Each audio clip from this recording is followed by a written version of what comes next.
Happy Sunday, Resolve Church family. I'm so glad that you're joining me this morning as we worship God together as the scattered family of the Resolve Church. Now, wherever you are, I have prayed that this video finds you safe and healthy.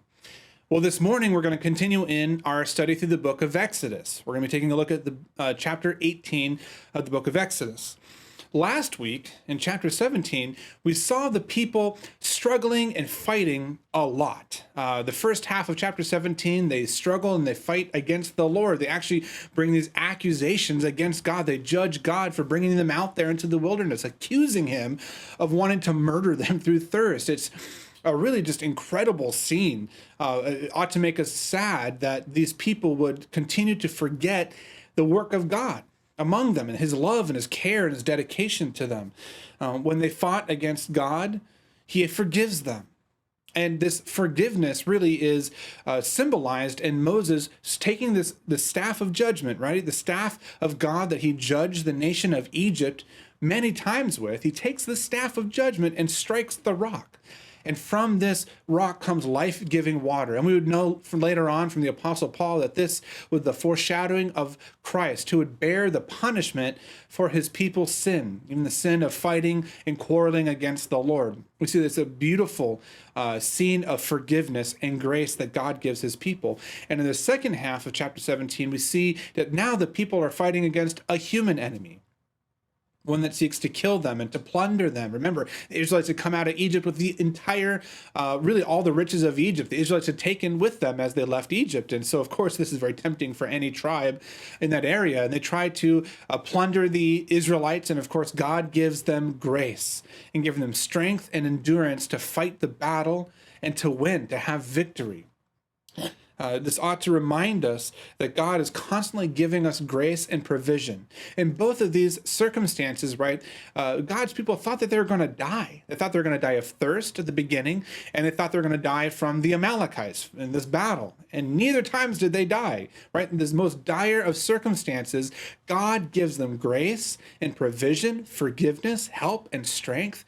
We ought to be encouraged that in this time of pandemic and lockdowns and quarantine and all the thing, that God is constantly still giving us grace. He is with us. He's giving us strength and endurance to persevere to the end here. Well, today we're going to take a little bit more close look at God's refreshment with his people. After this battle, after this fight against the Lord and the Amalekites, we'll kind of see the refreshment of God in this chapter 18. Kind of the big idea is that God gives us refreshment through relationships and through worship, that God gives refreshment to our souls through relationships and through worship. So why don't you go ahead and follow along with me as I read out of Exodus chapter 18. Jethro, the priest of Midian, Moses' father-in-law, heard all that God had done for Moses and for Israel his people, how the Lord had brought Israel out of Egypt. Now Jethro, Moses' father-in-law, had taken Zipporah, Moses' wife, after he had sent her home along with her 2 sons. The name of the one was Gershom, for he said, I have been a sojourner in a foreign land. And the name of the other, Eleazar, for he said, the God of my father was my help, and he delivered me from the sword of Pharaoh. Jethro, Moses' father-in-law, came with his sons and his wife to Moses in the wilderness, where he was encamped at the mountain of God.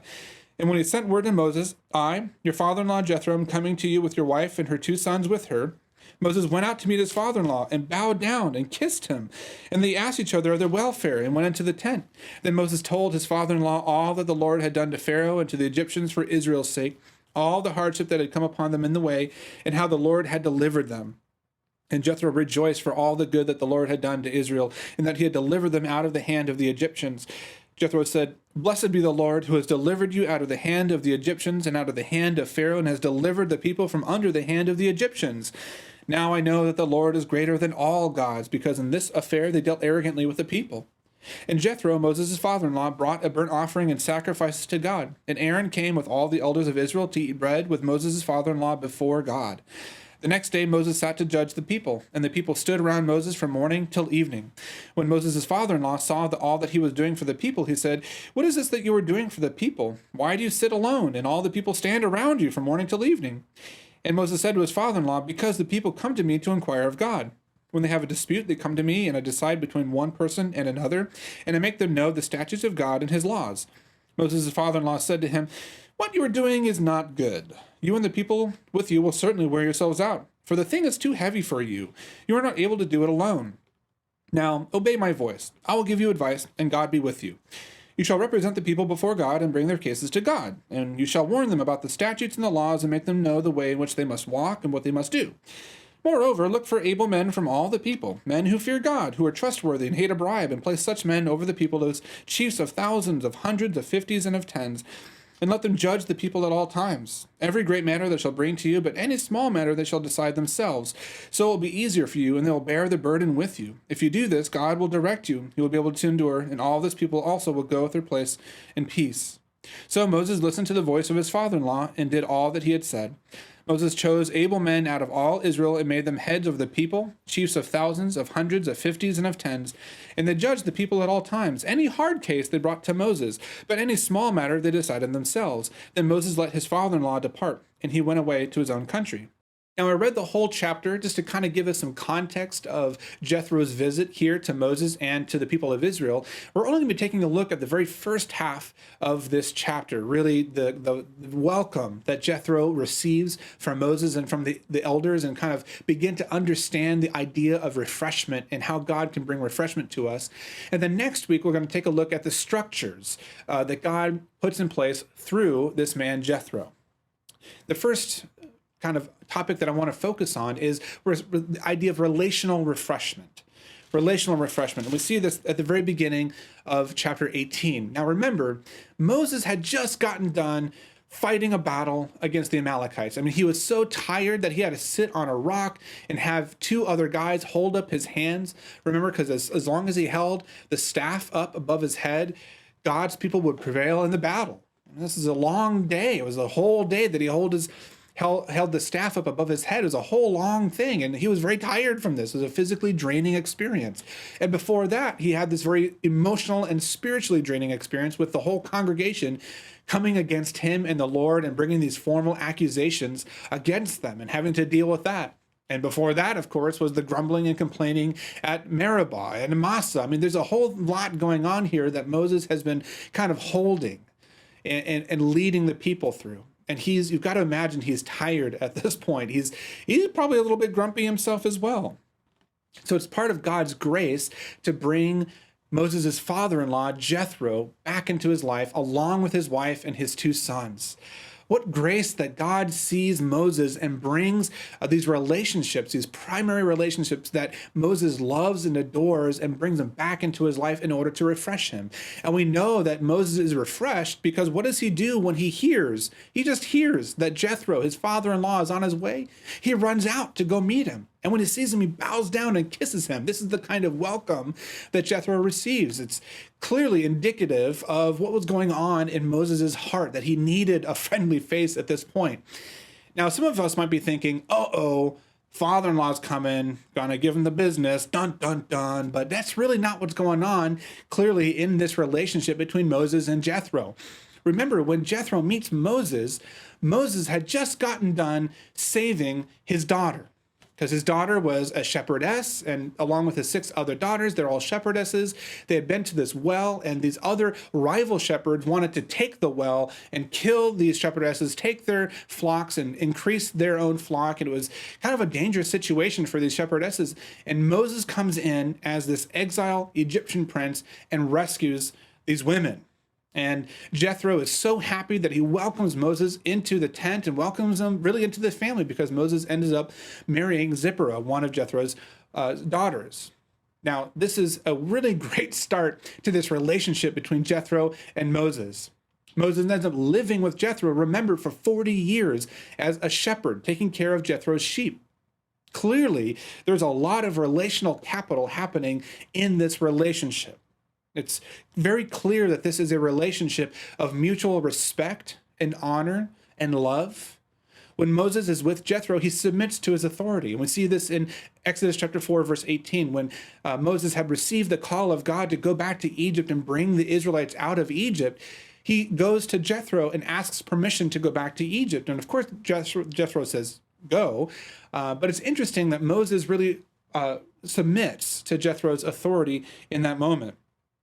We see that being with Jethro for 40 years, Moses observes firsthand kind of the greatest longest pastoral residency on record, I guess you could say. But Moses really observes Jethro as the priest of the Lord. Remember, he is the priest of the Lord to the Midianites. He's watching how Jethro shepherds spiritually the Midianites under Yahweh. Jethro, as the head of the family, when Moses goes off to Egypt, he ends up taking care of Zipporah and his 2 grandsons out of his love for his family. Jethro's presence is clearly a source of encouragement to Moses. This kind of relationship that Moses has with Jethro is one of mutual respect, support, of encouragement. And even though Jethro is not an Israelite, remember, he's a Midianite. Midianites were still distant descendants of Abraham, and because of that, they understood the context of the covenants and of Yahweh's choosing Abraham and his descendants. And Jethro worships the Lord. I believe that this relationship can serve as an example for the kind of refreshment that we are meant to have in relationships. Remember, I've said this over and over and over again. We are hardwired for relationship. We are hardwired for it in our souls. That's what we're meant for. We're meant for relationships. And I believe that this example of Jethro and Moses serves as an example of the kind of refreshment that we can have in relationships. And that these kinds of refreshing relationships help us in order to thrive as humans, but not just as humans, but as Christians. The Apostle Paul was no stranger to this kind of need for refreshment. In 1 Timothy chapter 1, verse 16, he actually writes this. He say, "May the Lord grant mercy to the household of Onesiphorus, for he often refreshed me and was not ashamed of my chains." Paul, at the end of his life and his ministry, speaks of this relational refreshment that had come from Onesiphorus. And part of the refreshment came in that Onesiphorus was not afraid or ashamed of the gospel. He was partnering with Paul for the work of God, for the mission of God, for the spread and the advancement of the gospel.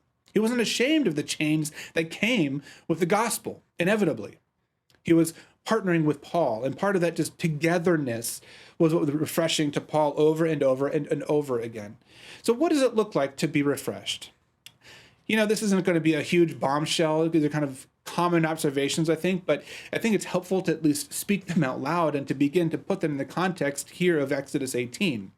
First it's to be refilled when we feel empty. There's a lot of things in life that drain us. Relationships can be draining. People can be draining. For those of us who are introverts, just being around people can be draining. For those of us who are extroverts, not being around people can also be draining. Like myself right now in quarantine, very draining on my soul. But there's a lot of things that come into our life that can make us feel really drained and empty. So to be refreshed is to be filled up again. We see this in the coming of Jethro and Moses. It wouldn't be a stretch of the imagination to say that Moses was feeling empty after dealing with this complaining and grumpy people. The battle they just got, they fought with against the Amalekites. So to see a supportive and encouraging face, it clearly fills up Moses with gladness. It fills up his soul with gladness. Otherwise, why would he leave? He would run out of the tent to go meet Jethro. Here Moses is acting as kind of a king over a nation. You would have expected Jethro to come before Moses, and yet it's reversed. Moses leaves and goes to Jethro. Clearly, he's getting filled up with joy and gladness. The second thing is to be strengthened when we feel weak. To be strengthened when we feel weak. Jethro listens to Moses. Moses is now able to recount the story of God and of his deliverance of the Israelites out of Egypt to a kind of an outside observer, right? He hadn't been there in Egypt. He hadn't seen the plagues or the miracles. So he's able to listen with empathy and compassion. He listens quietly to Moses, and then he rejoices with him.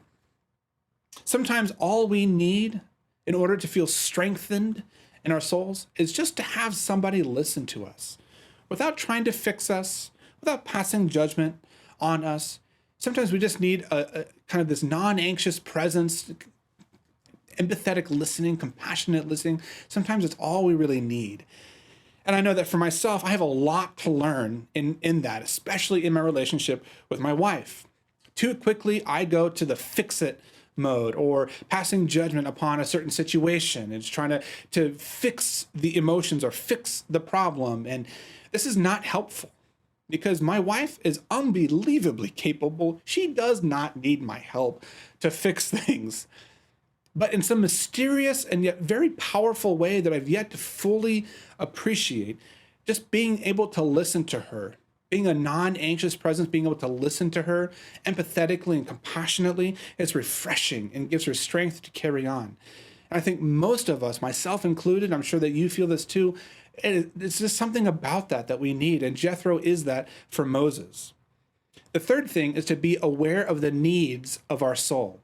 Okay, to be aware of the needs of our soul, especially when we are feeling tired, when we're feeling weak, to be declarative of our needs. The Apostle Paul, I think he gives us this great example. He kind of leads by example in this in Philemon verse 20.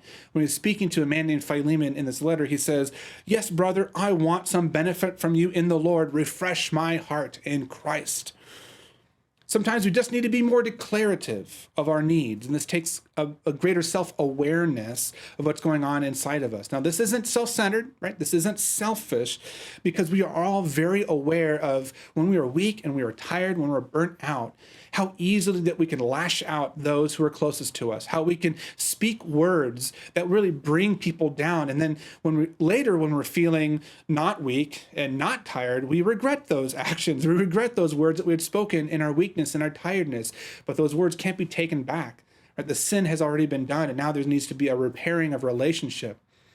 But when we're aware of our needs to be refreshed, and we can be more declarative of that, we're able to hold space for people, because we're all aware of the tendency to sin when we're weak and we're tired. So being refreshed, being declarative of our needs to be refreshed allows us to walk in step with the Spirit, to be able to continue to minister and to love the people that are closest to us, that God has brought into our life. Who do you have in your life that refreshes you? I think it's utterly important that we have a good friend, a friend who is able to listen to us, who knows us so well, who's this kind of non-anxious presence in our life and can support us, not trying to fix it or to judge us or anything, but to really listen and to love and to care. I think it's also important to have an older man or woman in our life who's able to listen to us and then instruct us from the scriptures and from personal experience on the best ways to move forward. You know, I'm utterly blessed to have two fathers in my life, my father and my father-in-law. And both of these men are godly men, humble men, wise men, men that love me unconditionally and patiently because, boy, I am a knucklehead most of the time, and they have shown me what it is to be a father and a husband. And more importantly, a man who follows Christ with humility and wisdom and strength, loving and serving those they love. I know this isn't always true for everyone to have those kinds of fathers in their life. I feel utterly blessed to have them, and I just want to kind of come on record and say thank you to my father and to my father-in-law for how you guys have blessed me personally. We all need someone in our life who refreshes us, and we must pursue those relationships with great diligence and care. For those relationships serve to help us continue walking with Christ and thriving as His people. Well, the second thing we see here is some spiritual refreshment. There's relational refreshment that happens, and now some spiritual refreshment that happens. And we see this happening in two ways, with renewed worship and renewed unity. I think the effect of Jethro's presence here in the Israelite congregation, it really just cannot be understated. It is utterly important. We see that upon hearing the news of the Lord's dealing with Israel, He promptly brings this burnt offering of thanksgiving to the Lord and leads the people in worship. This ought to have been the congregation's response to the deliverance, and yet they responded with quarreling and arguing against God. So it's kind of a rebuke against the people. But it's important that this is an offering of thanksgiving. Later on in the law text of Exodus, we'll see that the more famous kind of sacrifices that we're familiar with, right, are the sacrifices of atonement for the remission of sins, for the forgiveness and cleansing of our sins. But there's other kinds of sacrifices that really indicate the heart of a person. One of them is called the free will offering or the thanksgiving offering. It's given not to come as a guilty sinner before a holy, righteous judge to be forgiven and to seek mercy. It's given out of a child to a father to say, thank you. I love you, and I'm so grateful for you. It is a very different kind of attitude of the heart to bring a thanksgiving or free will offering. And this is what Jethro does. And we see consistently throughout the scriptures that those free will thanksgiving offerings are really the kind of offerings that God desires and that he loves, because it acknowledges the reality of that relationship of the Father to his children, one of love and care, that God is for us, he's not against us, he gives to us, and he loves us. This is an example of what it looks like to worship God in response to his salvation, the provision of his grace. Jethro also speaks back to Moses and to the elders of Israel what he had just heard about the Lord delivering them out of Egypt. And in kind of a more subtle way, he reminds them of the reality of the situation they had found themselves in. 3 times, Jethro says that it was Pharaoh and Egypt who were the ones who had dealt harshly with them, who had oppressed them and wanted to destroy them. It wasn't the Lord, it was Pharaoh and it was Egypt. He reminded them that the Egyptians thought themselves far more superior than the Israelites. Thus, their oppression and enslavement of the Israelites was justified in their minds. This is evil. Jethro, in his statement to Moses and the Israelite elders, is reminding them of the gospel. He's speaking the gospel back to them. They were enslaved in sin. They couldn't rescue themselves. That God alone was God. That God alone rescued them. I believe that we are refreshed in our souls when we are reminded again and again and again of the gospel of our salvation in Jesus Christ. The second effect of Jethro's presence here is of renewed unity. Okay, renewed unity. We see that what happens is all of the elders of Israel, along with Moses and Aaron, they sit together in the tent before God and they eat this meal, right? They partake of the same sacrifice of thanksgiving. I mean, this is so different from the division and the divisiveness that we had just seen in Exodus 17, where they were bringing these accusations against the Lord and Moses. Now they're sitting together in the tent, unified in the worship of the Lord and thanksgiving to God for his salvation and their deliverance out of Egypt. It's amazing. I believe that unity is refreshing because we are created for unity. Just as we're created for relationship, we're created for unity. That's why it says in Psalm 133, "Behold how good and pleasant it is when brothers dwell in unity. It is like the precious oil on the head running down on the beard of Aaron, running down on the collar of his robes." Unity is something that we must strive to maintain and establish. It is not an automatic state of being in relationships, but one that takes work. One that takes work. This is why in Ephesians chapter 4, verse 3, Paul says that we are to be eager to maintain the unity of the Spirit and the bond of peace. Worship and unity often go hand in hand. When we gather together as families and eventually, Lord willing, as a church congregation again to worship, we take our eyes off of ourselves and focus them on the one who is worthy of our love and our attention. In this attending to God, we're reminded again and again of his love and his care for us, and helps to put our problems in his proper perspective. Unity is something that comes out of worship as well. Notice that this worship is also in the very presence of God. When we gather together and worship before the presence of God, we must leave our petty differences and problems to the side and gather in unity before God.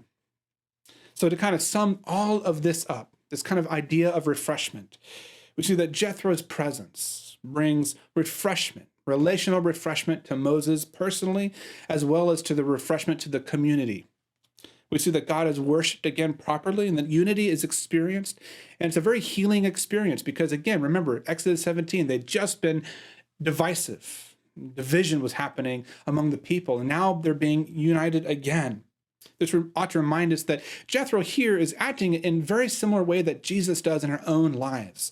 The very presence of Christ, it brings refreshment to our souls.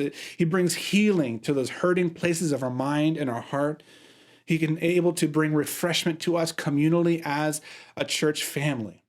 So wherever you are, Resolve Church family, I pray that this morning, this Sunday morning, you will be refreshed in the Lord and that you would find time to worship him as an individual, as a family, as the scattered larger family of the Resolve Church. I'll see you next week, Resolve Church.